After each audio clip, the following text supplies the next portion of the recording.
Saludos otra vez de la maldita apóstata nicaragüense, la que está en manos del cachudo, el cachudo, feo y peludo, cachudo para arriba, cachudo para abajo, cachudo a todos lados, cachudo en medio, arriba y abajo. Bueno, a este programa le he titulado Elucubraciones de una apóstata. Parte de mi experiencia, que no puede ser narrada en un solo programa de 1 hora ni de 2 horas, porque fueron tantos años de relación con esa organización, desde 1994 leyendo las revistas y del 2004 de manera directa hasta el 2021, 27 de marzo, en que hago mi renuncia definitiva. Son elucubraciones, no es un tema específico, voy a abordar varios temas. Primero,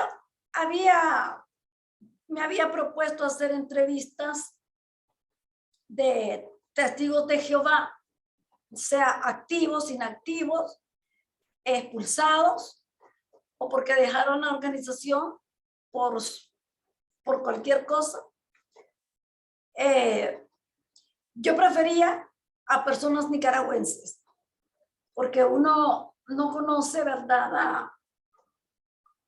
al extranjero, y uno sabe a que la persona de su país, y puede estar hablando un tanto la verdad y un tanto no.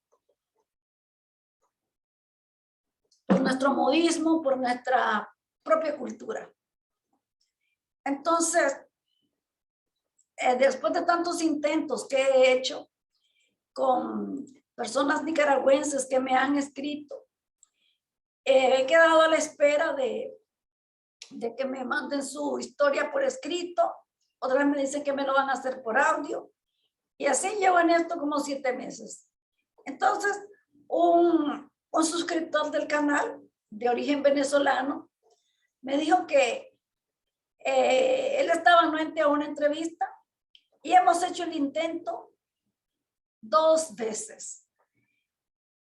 Y esto pues no es para dejarlo avergonzado, pero más bien es para denunciar a la organización, porque en su afán de mantener manipuladas a las personas y enfocadas única y exclusivamente en los beneficios e intereses de los líderes de la Watchtower, el testigo de Jehová común, de buena fe, se despoja, no se despoja, lo despojan de su propio ser, de su propia identidad, de sus propios intereses, de manera tal de que queda anulada su existencia, sus metas personales, su desarrollo profesional y su desarrollo personal, por dedicarle toda una vida a una organización que después nos venimos dando cuenta que es una farsa, una mentira, una burla,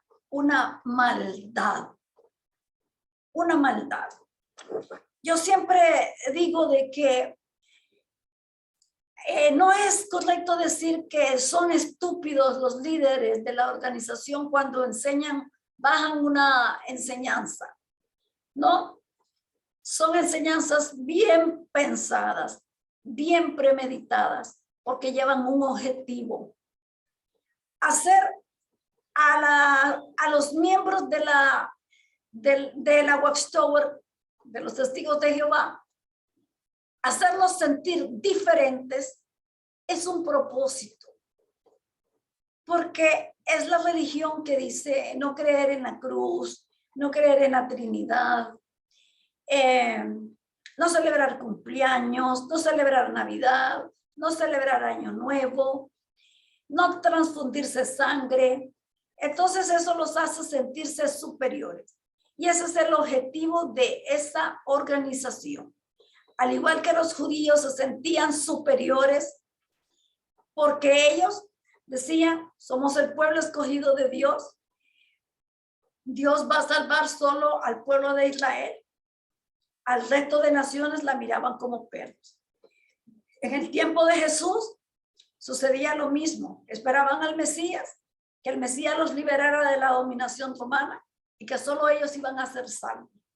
Por eso ese odio a los samaritanos que Jesús tanto revela con su famosa parábola del samaritano. Entonces ellos empiezan a creer, estos líderes de la Watchtower, una serie de enseñanzas que los hace diferentes. Claro que sí que los hace diferentes y los hace presumir. Y lo digo con propiedad porque yo estuve allí y me sentía presumida, principalmente con mi familia. Con mi familia. Porque estaba en la organización amorosa de Jehová. Es la única que Jehová Dios aprueba. La que vino a revisar junto con el mensajero del pacto y dijo, de Tin Marín, de dos pingüín, cúcara, mácara, títere fue la religión de los testigos de Jehová, la única verdadera, esta es. Entonces, no es estupidez, es bien lograda, bien planteada, porque todas esas edificaciones que ellos tienen, todos esos logros materiales físicos, ellos tienen una cita bíblica que yo ya la olvidé, que decía en el libro de los Hechos, cuando eran arrestados los apóstoles por predicar a Jesús, por predicar que Jesús había resucitado y era el Mesías, vino el maestro de la ley, el judío Gamaliel, les dijo, miren, no apresen a estos hombres, no los detengan, porque ¿qué sabemos nosotros si ellos están diciendo la verdad? Si la obra es del hombre, no va a prosperar, pero si la obra es de Dios, entonces va a prosperar. Entonces, los testigos de Jehová, los líderes, enseñan, agarran se empoderaron de esa enseñanza y la hicieron suya y la aplican a sus logros. Cuando uno ve esas edificaciones impresionantes, ese orden que hay, porque el nicaragüense aquí es indisciplinado, es desordenado, y ve ese orden, entonces uno dice, ay, sí, es la organización de Jehová, es verdad, esto viene de Dios. Mira los hogares Betel, la sucursal Betel que aquí había, que yo la conocí. Uno dice, ah, sí, esto es de Dios. Se deja capturar como el pez con el anzuelo. Entonces yo digo, no son estupideces, no son. Son enseñanzas bien premeditadas que giran en torno a las metas de los líderes, con un interés específico detrás, que es el poder y el dinero. Eso es parte de mis análisis que yo hacía cuando pertenecía a esa organización y que gracias a Dios nunca me logró moldear totalmente, pero sí lo hicieron. Viendo cómo son elucubraciones de un apóstata, voy a comenzar, bueno, ya comencé, ¿verdad? Con esa introducción que les hice. La noticia que están celebrando los mexicanos, sobre todo los activistas mexicanos, por la decisión de la Suprema Corte de Justicia, que falló en contra de los testigos de Jehová por el caso de la niña que fue transfundida de sangre sin la autorización de sus padres. La niña y sus padres son procedentes de una comunidad indígena de México. La cirugía de la niña, la intervención de la niña era una quimioterapia, porque la niña tenía leucemia, que la conocemos también como cáncer en la sangre, la leucemia. Y le generaba tumoraciones en la piel, esas pelotitas que parecían viruelas, son tumoraciones por el sistema linfático, que los linfocitos están en los glóbulos blancos, que esos son los que se ponen a la baja cuando una persona tiene cáncer. Entonces, los La niña llegó en ese estado, ¿verdad? Y necesitaba transfusión de sangre, porque para las quimioterapias se necesita transfusión de sangre según el caso específico de esa niña. No sé si de manera general, toda persona que es intervenida con quimioterapia requiera sangre. Pero el caso de la niña sí lo requería. Quizás iba en un estado grave de anemia, en límites bajos, muy bajos. Lo ideal en la anemia, el límite inferior es 12. Ya menos de 12 ya uno va con bastante riesgo.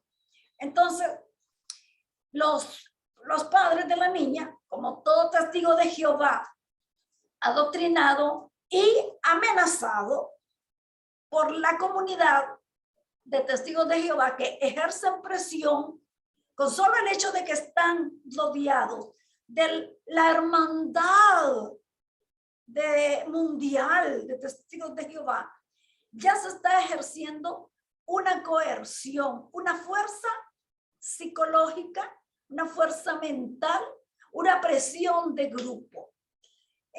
Nosotros miramos que aunque el mundo esté cochino, esté malo, aunque estemos viviendo tiempos críticos, difíciles de manejar, nadie quiere entregar la valija. Nadie quiere conocerle la cara a la pelona, a la flaca y peluda, que es la muerte. Nadie se quiere morir.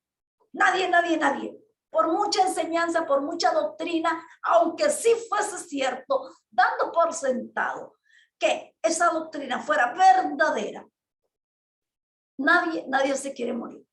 Aun cuando Dios nos echó del paraíso y cargamos con ese pecado, que yo digo, no sé por qué jodido lo tengo que pagar yo si los que pecaron fueron otros, ese par de cabrones, Adán y Eva. Entonces, nos condenó a la muerte, teníamos vida eterna, ¡bam! Nos quita todos los privilegios, Dios. Nos quita el derecho a la vida y sí, el derecho a la vida y a la vida eterna. Entonces nadie se quiere morir y no nos queremos envejecer ni ver arrugadas ni nada, ni con canas, ni con los pellejos guindándose, nada de eso. Entonces, ni esa niña quería morirse, ni los padres de esa niña querían ver muerta a su hija. ¿Quién es eso? Sabemos que ellos quieren crear mártires. Toda organización resulta bien beneficiada cuando tiene un mártir en sus filas. Y eso les conviene a ellos, porque dicen, ¿hasta dónde llega el amor?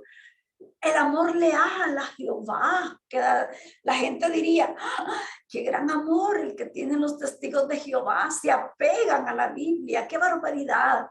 Y entonces a ellos los hace quedar en un ranking muy elevado. Elevadas normas justas de Jehová que ellos respetan al pie de la letra. Entonces, me alegra la noticia, ¿verdad? Porque la Suprema Corte, revisando el asunto, porque los padres de la niña dijeron que no a la transfusión de sangre, pero los doctores dijeron, esta niña se va a morir, pero los padres no a la transfusión de sangre. Resulta que los médicos le transfundieron la sangre sin avisarle a los padres. ¿Cómo se dieron cuenta los padres? No lo entendí muy bien esa historia ahí en la noticia que leí en el Excelsior, lo miré en varios canales de los activistas, pero a mí me gusta recoger la noticia de la fuente de información, porque a veces los activistas inducimos el pensamiento a las personas y no me gusta. Me gusta leer lo que dice la noticia y ya está, ¿verdad? Entonces, no la tuve muy clara esa parte. Entonces los padres de la niña demandan a los médicos por haber violado su derecho de elegir el tratamiento que ellos habían dicho. En este caso, habían dicho no a la transfusión de sangre. Pero los médicos buscaron abogado para defenderse. Y resulta de que en las leyes, investigando bien en las leyes, analizan la ley y ven de que por encima de toda creencia de cualquier tipo, principalmente religiosa, la vida de los niños, la autoridad de los padres sobre los hijos no es absoluta. Y en casos en los que está implicada la vida de los hijos, ahí prevalece la ley del Estado. Y es muy curioso que el sistema del cachudo ve la vida como algo valioso. Y estos hijos de la gran puta que hicieron esta doctrina perversa por el único hecho de crear mártires, de tener mártires, y así atraer a otras personas a su enjambre de maldad. Ellos tienen una serie de artículos repetitivos y repetitivos. ¿Valora usted la vida como Jehová la valora? Y esa enseñanza de la transfusión de sangre es valorar la vida como Jehová Dios la valora. Es una doble moral, una doble enseñanza, una enseñanza contradictoria que uno dice, Jehová valora la vida, pero yo induzco a mis hijos al suicidio, al autosuicidio. Yo misma le digo al médico, mate a mi hijo. Entonces, es una contradicción, una perversidad. Una perversidad. Hemos oído algún miembro del cuerpo gobernante que se murió por una transfusión de sangre, o un familiar de ellos. Seguramente se las hacen las transfusiones y calladito. Jehová no se va a enterar, porque dijeron antes de que era expulsada la persona si se transfundía sangre. Lo mismo con la neutralidad. Después, en ese cambio de doctrinas que les agarra cuando están bien remados, decimos en Nicaragua, bien mamados de tanto licor y de tantas sustancias psicotrópicas, los hijos de puta cambian y cambian y cambian. Vinieron después diciendo de que, como en el 2015, si mal no recuerdo, no se me olvida porque andaba uno de los vestidos que me tuve que deshacer porque no aguantaba las viejas criticonas por el largo de mi vestido, porque habían bajado unas medidas de largo de faldas y de vestido que parecían, íbamos a parecer musulmanas. Ese día, en reunión de domingo por la mañana, estaban anunciando que la neutralidad era un asunto de conciencia. No hablaba de que iba a ser expulsada la persona ni nada de eso. Igual el caso de la sangre, que era un asunto de conciencia y que nadie debía de decir nada ni sentirse afectado, nadie, por la decisión de la otra persona. Claro, seguramente algún juicio habían enfrentado en otro país del mundo y por eso bajaron ese cambio de enseñanza. Entonces, el Estado sale triunfante en este caso. Y yo me alegro totalmente también. Comparto la alegría con el pueblo mexicano. Pero hay algo que no me gusta. El activismo lo celebra como que si fue una victoria nuestra del activismo. Si nosotros lo que hacemos es hablar y hablar y hablar y hablar, denunciar casos, ayuda bastante. Claro que sí que ayuda. Muchas personas nos escriben contando sus experiencias. Yo, por ejemplo, cuando miraba los canales o las noticias, porque yo me iba más a las fuentes directas que a los activistas, yo me iba y decía, oye, pero si esto es lo que pasa, esto es lo que yo veo allí en la congregación. Entonces uno se ve reflejado en cada historia, en cada testimonio de persona, en cada víctima, se ve reflejado allí y dice, sí, esto es cierto, esto yo lo vivo en esta congregación, esto pasa, esto es verdad. Pero no hemos pasado de allí. Fue el Estado, el sistema de cachudo el que tomó la decisión.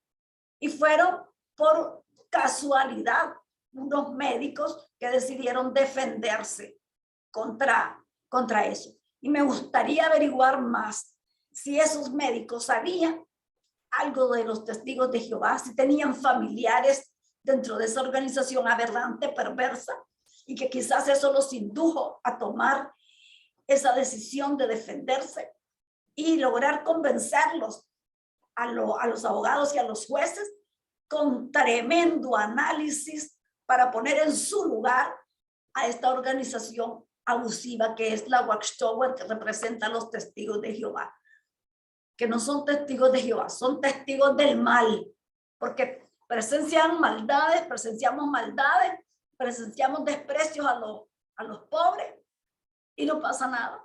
Nos callábamos. Ahora en libertad lo decimos. Yo, gracias a Dios, yo nunca tuve doble cara allí. Siempre había mis tapas de cocodrilo vivo. Dejaba a la gente, les decía lo que le iba a decir y daba la vuelta porque nunca les daba lugar a que me dijeran lo que ellos quisieran decirme. Eso sí lo tengo. Pero me hubiese gustado que, y como aún siempre me gusta, de que el activismo, tuviéramos paneles de activistas, hacer análisis de lo que le espera a la Watchtower, como esto de que a veces oigo que va a desaparecer la organización, viene de picada y esto. Oye, eso no es cierto, esa organización es poderosa. Les he hablado en otros de mis programas de que todas las religiones de origen cristiano, no católico, proceden de Inglaterra, del Reino Unido y de otras partes de Europa. ¿Por qué? Porque hubo un conflicto en la Iglesia Católica y otras personas que no estaban de acuerdo con el proceder de la Iglesia Católica. Las bulas papales, el hecho de que se bautizaran niños, el hecho de que se decía de que por ejemplo, Martín Lutero decía de que la salvación era por obras, era por fe, no por obras. Y entonces, todo eso y la injerencia de la iglesia en los asuntos del Estado, eso se miraba mal. Y quien comienza a despojarse, a deshacerse de la religión católica fue Enrique VIII, rey de Inglaterra. Entonces, vinieron después otro montón de gente a poblar Norteamérica y aquí se dividieron, entraron por Massachusetts, por Pensilvania, vinieron todo ese montón de religiones, se separaron, ahí vinieron sectas porque son de derivaciones, fragmentos. Los menonitas, los mormones, los adventistas, los amish, los apostólicos libres, los apostólicos de la fe en Cristo Jesús, apostólicos de la profecía, y todas las que existen hoy en día. Y entre estos, los testigos de Jehová, los adventistas, los segundos adventistas. ¿Y por qué uno dice en los Estados Unidos? Casualmente hoy me estaba diciendo mi esposo que en los Estados Unidos ahí es muy seria la justicia, muy seria la justicia, y desde luego los Estados Unidos no cierra a esas organizaciones, no les cierra operaciones, es porque respetan la libertad de culto. Y yo lo quedo viendo y le digo, oye cabrón, vos sos un caballo, un perfecto caballo. Así lo decimos nosotros los nicaragüenses a quien consideramos que no está razonando bien. Y le digo, mira, ¿sabes por qué los Estados Unidos no se te hace raro de que no la cierre ninguna de esas iglesias? Permitir la poligamia en los mormones, permitir eso de que los menonitas, los amish, los cuáqueros, que son los tembladores, que decían tener el Espíritu Santo y se empezaban a temblar ahí, entraban en trance, vivan como que si están a comienzos del siglo XIX. Todavía se montan en carruajes alados por caballos. No utilizan lavadoras, no utilizan nada de energía eléctrica. Están en ese atraso porque todos lo consideran que eso es cosa del mundo, no es cosa que viene de Dios. Pero ¿por qué no las prohíben? Porque todo el montón de religiones, de esas religiones, vinieron a Latinoamérica y toda la billulla, el billete, la lana, la plata, el dinero va para allá a los Estados Unidos. Allá tienen sus grandes mansiones los pastores evangélicos, los líderes, no se quedan atrás los líderes de la Watchtower, los viejos panzones, anoréxicos, pobrecitos, ellos tienen muchísima anemia y como no se transfunden sangre, van a quedar como esqueletos. Ellos parecen huesos forrados, pobrecitos. Entonces yo digo, va a desaparecer esta organización cabrona. No va a desaparecer. Tiene mucho dinero, mucha inversión en armas nucleares, en tecnología, en bolsa de valores, en alimentos. La asociación con la ONU sigue de hecho, aunque no por escrito, al saber qué subterfugio utilizaron para seguir siendo novios. Y a los Estados Unidos, al gobierno no le conviene porque ahí cae bastante dinero. Y no se les hace raro. Por ejemplo, en Nicaragua, algo que le admiro a este gobierno es de que, siendo nosotros un país tan pobre, se le pega unos grandes golpes al narcotráfico. Y es un ejército y un país que trabaja con las uñas. Y yo solo oigo noticias de los quiebres de droga que hace la policía nicaragüense y el ejército, y quizás otros países de América Latina.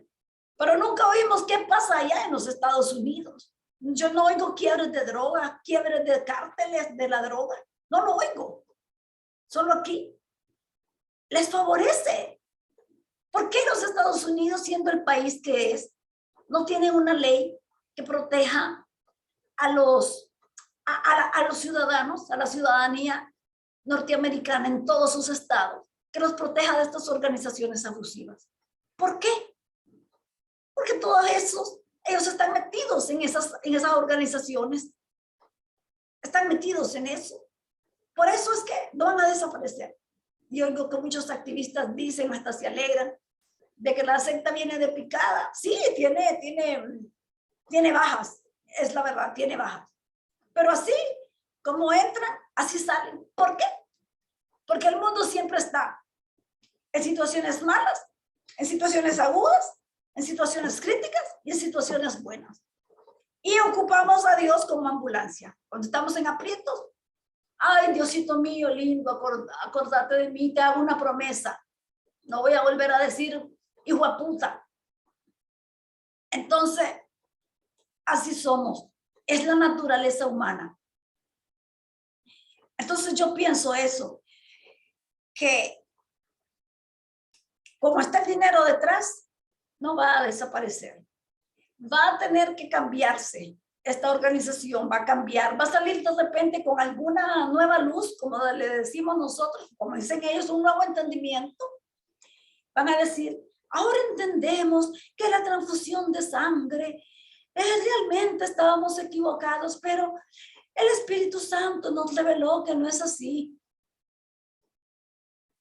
¿Y por qué la gente no se sale y no desaparecerá esa organización? Porque como dije antes, nuevos entran y salen. Sale gente como nosotros que salimos, pero un montón de gente miedosa con la pandemia que se creyó el fin del mundo también, el cuento del fin del mundo, ingresó a la organización y ahí están. Y no conocen las doctrinas anteriores, no conocen los libros anteriores por dos cosas. Porque los desgraciados eso no les dicen antes que creíamos esto y esto.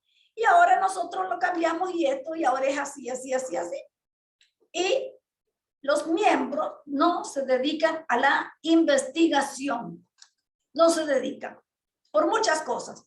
Porque no les gusta, porque no es cultura, porque están muy atiborrados de tantas actividades, la vida se ha vuelto muy dura y no tienen la cultura de investigar la organización a la que uno pertenece.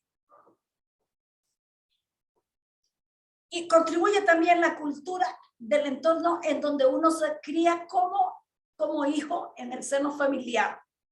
Si es un ambiente de violencia, un hogar monoparental, de cualquier tipo. Entonces llegamos a una organización donde se abusan los derechos de las personas. No lo sentimos, no lo percibimos. Entonces todo ese conjunto de cosas ayuda a esto. Y yo pensaba, nosotros no necesitamos religiones para hacer el bien. Yo entré a esa organización, como he dicho varias veces, por ayudar a mi esposo en su adicción. Y ve, la organización no le ayudó para nada en eso. Ni mi conducta tampoco, porque venía de ahí endemoniada. A él a veces me enojaba, me decía alguna cosa y a mí se me metía el demonio y ya le contestaba sus 4 chanchadas. O venía enojada la mayor parte de las veces por alguna basada que estaban enseñando ahí en la organización o por la actitud horrorosa de algunos de los amorosos hermanos de esta hermandad mundial, única en el mundo, única por el amor que se tienen entre sí. Venían rabiando de ver esas injusticias, ese trato, esas enseñanzas. Yo decía, me dicen estúpida en mi propia cara. Ay, no lo soporto. O me venía riendo de alguna cosa. Por ejemplo, cuando le preguntaba a una pareja de recién casados, ¿y cuando vienen los niños? Los vamos a tener en el paraíso cuando sean perfectos. Ay, Dios mío. Me dieron con un zapato en los sesos, decía yo. Y escuchar al anciano fin del mundo con su morbosidad por el fin del mundo. El fin del mundo ya no lo tenemos a la vuelta de la esquina. Ya no tenemos que hacer así. Ahora está así, enfrente, y con sus ojos saliéndose y jadeando de morbo, impartiendo para las fiestas navideñas. Cuidado, se les ocurre hacer comida navideña, porque eso es paganismo y no están siendo leales a Jehová. Cuidado. Y en una enseñanza de una atalaya, nuestra posición ante la idolatría, que Jehová condena la idolatría y que la idolatría no solamente era dioses o imágenes, como la, bueno, no me la tengo contra la Iglesia Católica, pero la única que adora imágenes aquí en las religiones cristianas es la Iglesia Católica, con los santos que venera, ¿verdad? Y que les hace promesa, confía en que les hace algo, un milagro, qué sé yo. Entonces decía, idolatría no solamente es eso, idolatría también la foto de algún líder, la foto de algún líder político que en el pasado nosotros admirábamos. También póster o cualquier información que tuviéramos ahí en nuestras paredes de algún futbolista, de alguna estrella de la farándula del canto, del cine, del teatro. Todo eso era también idolatría. Como Diego Armando Maradona, que es casi un dios en Argentina. Oye, si yo viviera en Argentina también adoraría a ese hombre, porque lo que hizo ese hombre para mí es una cuestión épica, muy linda, muy bonita. Sus orígenes nunca los olvidó, cómo fue preso de las drogas el pobre hombre y cómo lo dejaron hundirse en eso. Pero bueno, fue su corazón tan grande, más grande que todo el mundo. Y cómo se abría él para ayudarle a las demás personas sin importarle lo que tuviera que gastar. Y no era presumido, era una persona humilde, sencilla. Recuerdo esa vez a ese anciano fin de mundo, siempre con su morbosidad. La idolatría también es pecado, es falta de lealtad a Jehová. Revise, hermano, en su cuarto, en todas sus habitaciones. Revise si tenemos alguna imagen de alguien a quien nosotros admirábamos. Revísenlo. Y recuerdo que mi madre espiritual, que era hija, porque ya se murió el señor, del fundador del Partido Comunista, aquí uno de los fundadores, porque hubieron otros junto con él. El señor tenía unas fotos de Fidel Castro, del Che Guevara, de Carlos Fonseca Amador y creo que el presidente Daniel Ortega. Pues vino la vieja jodida, y esto porque ella me lo contó cuando llegué a recibir estudio bíblico donde ella. Porque yo llegaba todos los lunes. Después que salía de mi trabajo, dedicaba ese día yo, porque muy disciplinada yo en eso, dedicaba un día, una hora para eso del estudio. Entonces ella me dijo que después de esa gran enseñanza que había dado el hermano Abdala, el hermano Fin de Mundo, el anciano Fin de Mundo, ella fue y revisó su casa, no tenía nada, porque ella también había sido sandinista y comunista y qué sé yo, no creía en Dios, había sido ateo. Entonces, pero se metió al cuarto de su papá, me lo dijo ella, y le quitó todas las fotos, todo lo que su padre tenía relacionado con esos personajes del pensamiento anticapitalista. Y que su papá, muy molesto, le dijo, al verse pues lo que le hizo ella y su hija, que es esposa de un anciano de congregación que estuvo en Betel, una gran meta espiritual de ella, casarse con un betelita. Qué maravilloso, qué privilegio, un betelita. Entonces, le quitaron todas las cosas al Señor y que el Señor le dejó escrito un papel, porque él estaba enfermo, pero no estaba loco ni tenía Alzheimer como la mamá de ella. Y que a pesar del Alzheimer de la mamá, nunca olvidaba su tendencia comunista. Entonces, el Señor le escribió una notita: el respeto al derecho ajeno es la paz. Yo no le dije nada, ¿verdad? Pero sí estuve muy de acuerdo con el Señor, con la postura, y le vine comentando a mi esposo. Fíjate, le digo yo, de que así, le conté lo del anciano Fin de Mundo, que había dado esa enseñanza el día domingo de la idolatría, y cómo esa señora actuó con su papá. Le digo, ¿cómo lo ves eso? Le digo a mi esposo. Malo, le digo yo. Me dice el malo.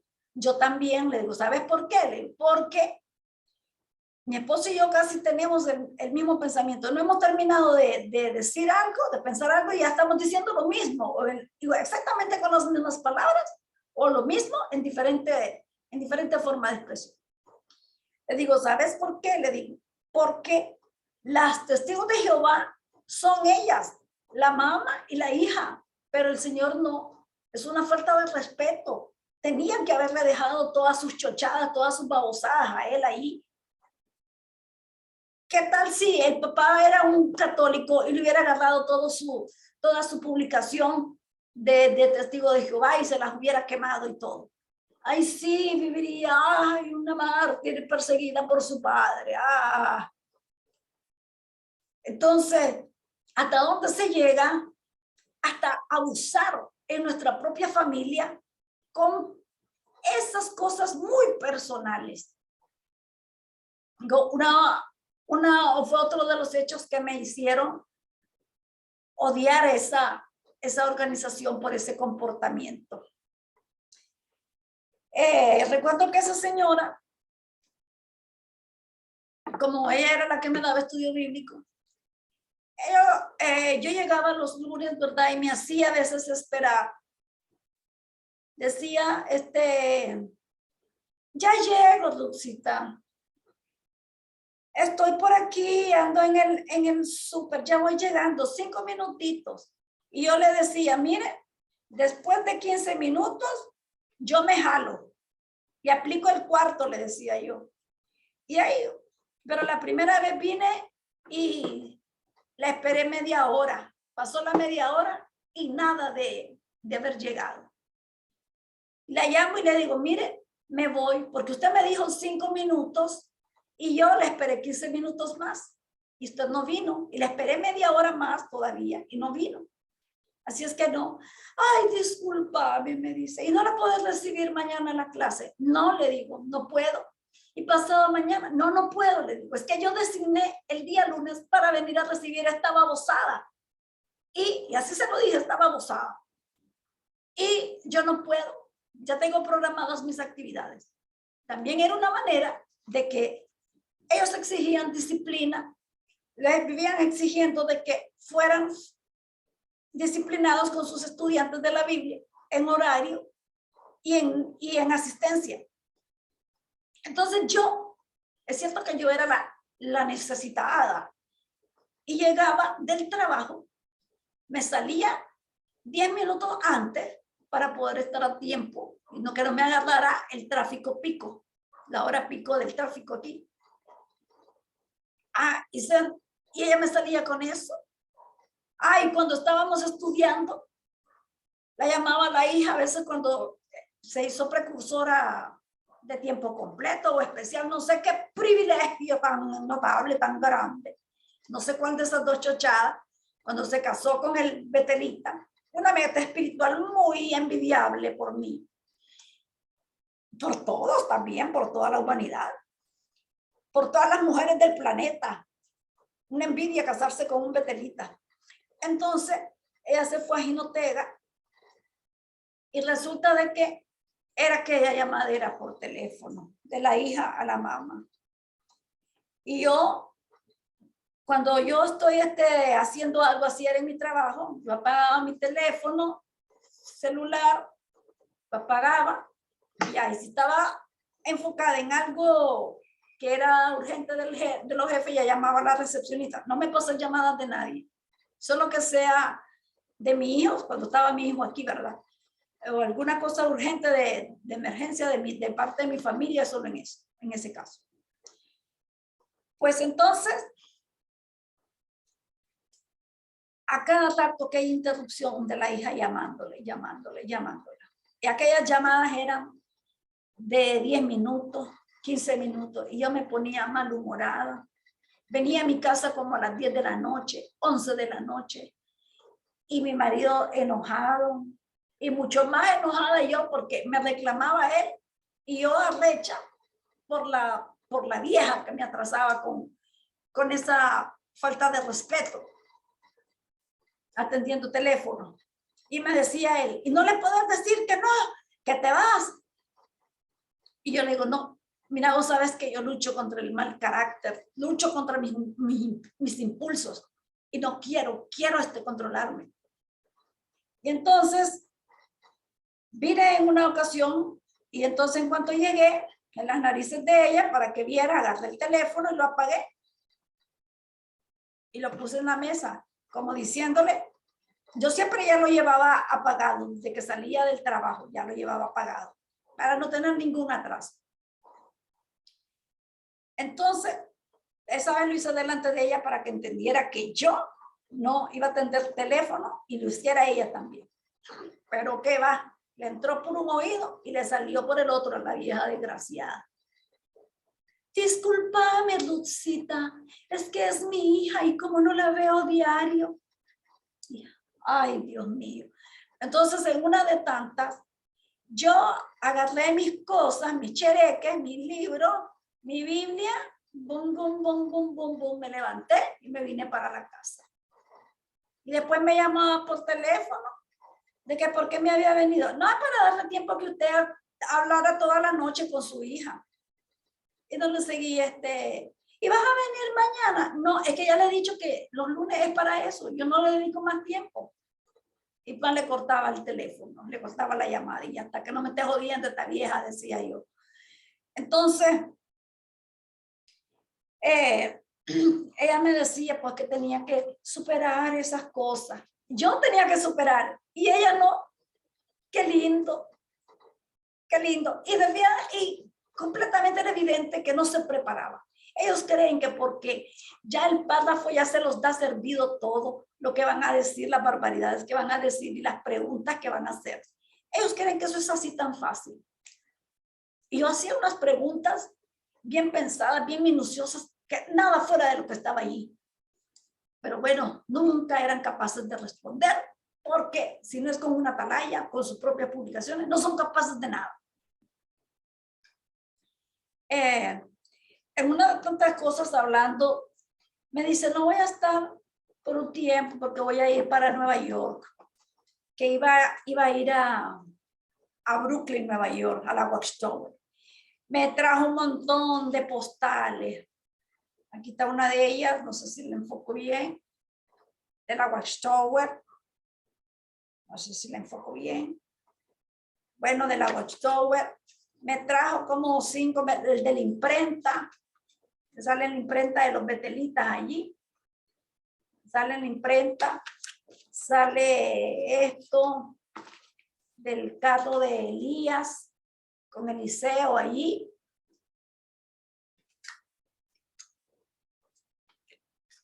Bueno, en todas esas grandes y magníficas obras de la Watchtower, y esta foto, esta postal espeluznante de los 4 caballos del Apocalipsis, los 4 jinetes. Entonces ella me dice, este es el teatro que compraron ellos, los gringos de la Watchtower, el teatro, no sé cómo es que se llama ese teatro jodido, que lo ocupaban para el salón de asambleas de Brooklyn, Patterson creo que es. Y esta pues que es espantosa la foto, porque salen los jinetes del Apocalipsis, que da horror. Aquí está volver a enfocar esta, la voy a enfocar a ver si se puede ver bien. Esta, me la trajo de regalo. Y yo, ay, Dios mío, ¿quién me ha dicho que a mí me gusta esto? Claro que no le dije eso, pero me preguntó y me dice, ¿qué está donde está en la imprenta de Betel? Están los trabajadores, los esclavos egipcios. Ay, no sé cómo enfocarlo. Entonces me dice, como ya habíamos conversado nosotros de que yo había ido pues a varios países gracias al esfuerzo de mi madre, entonces me dice, ¿cuándo vas a dar un viajecito para allá? La quedo viendo yo y le digo, pero con cara de extrañada, yo de extrañeza y a propósito. ¿Qué le digo yo? A mí eso no me llama la atención. A mí esa chochada no me llama la atención. Yo tengo como un sueño ir así en este orden, a Machu Picchu, San Petersburgo y la muralla china. Pero ir a esa babosada, ni loca, ni se me ocurre. Ni la sucursal de aquí fui a visitar, mucho menos voy a visitar esa. Si la de aquí la conozco porque se murió un anciano de congregación de allá de Managua y entonces pude entrar a ver cómo era por dentro. Pero nada más, me sale con eso. Pero se lo dije con todo el desprecio del que yo era capaz. Porque realmente yo despreciaba eso. Por esa ofensa que hacían a las personas. Y que me saliera con eso, que cuando iba a ir a visitarla. Ay, Señor, dame paciencia. Y me dice, Luxita, cuando ya conocemos la verdad, no nos expresamos con esas palabras. ¿Cuáles palabras? ¿Qué palabras he dicho yo? Eso que dijiste, chochada. ¿Y qué tiene de malo, Ledo, si chochada es un regionalismo nicaragüense? Chochada, chunche, chocho, como chancleta, chachagua, comida chachagua, cuando una comida está mal hecha. Y entonces yo le dije, eso no, para mí le digo yo, eso no es mala palabra. Es como la palabra, yo decía mucho la palabra jodido, también me caí encima por esa palabra. No, eso es un nicaragüanismo y siempre la voy a decir siempre que me dé la gana. Y nunca pues me la lograron quitar. Pero sí, ella fue la que lo logró meterme en la cabeza la babosada de imaginarme en el paraíso. Después me imaginé a mi esposo, después a mi hijo con su novia de entonces, después al hijo y a la novia con par de niños que eran gemelos. Ay, Dios, qué cosa. Y me agarró eso de que cualquier cosa, ay, Señor, cuando miraba alguna desgracia, ay, realmente es cierto, mejor que ya venga el fin del mundo. Ay, no, Señor. Realmente las mentes son manipuladas. Y no importa el estudio, pero el estudio ayuda. De eso sí, estén completamente seguros que el estudio ayuda a que no seamos tan abusados como a esas organizaciones les conviene y les permite. Por ella también fue que me deshice de mi souvenir de las pirámides de Egipto, que traje tres réplicas, un calendario maya, un templo del Gran Jaguar, porque es una pareja de templos la que hay en Tikal, del templo del Gran Jaguar. Entonces, fueron a parar a la basura por esa necedad, por esa jodedera. Y bueno, y se creen tan espirituales que una vez, después con lo de mi cirugía, me dice, ¿vas a ver el broadcasting hoy? Me escribe por teléfono, por el WhatsApp. No, le digo, voy a ver una serie de documentales que están presentando. A mí me gustan mucho los documentales socioambientales. Y entonces, le digo yo, en esos broadcasting mucho confort miro. Y no quiero que el confort me quite la sensibilidad. Y entonces, vino ella y me dijo, hay que refugiarse en Jehová. Hay que refugiarse en Jehová. Entonces yo le dije, pues la verdad es que el sistema del cachú tiene jodido al mundo. Entonces me gusta ver todas esas cosas que Dios va a restaurar en el paraíso. Entonces me dijo que no mencionara mucho al cachudo, porque el cachudo podía adueñarse de la casa, el diablo y sus demonios se podían apoderar aquí en mi casa. Entonces yo le dije, ¿qué? Todo en WhatsApp, por escrito, porque todavía no hablaba yo muy bien. No me habían hecho el procedimiento de la toxina butolínica. Y entonces le dije, ¿qué? ¿Y qué es lo que andamos enseñando nosotros? Que todo lo que pasa es por culpa del diablo. Que pecamos porque Adán y Eva pecaron y por eso nos morimos, por eso nos enfermamos, por eso el pecado, por eso la guerra, por eso la muerte, por eso violaciones de niños, por eso todo es culpa del diablo. Agárrenla una revista y va a ver cuántas veces sale el diablo ahí. Y le dije lo que mi sobrino me había dicho, de que le dábamos más protagonismo al diablo. No me contestó. La dejé sin argumento. Así es que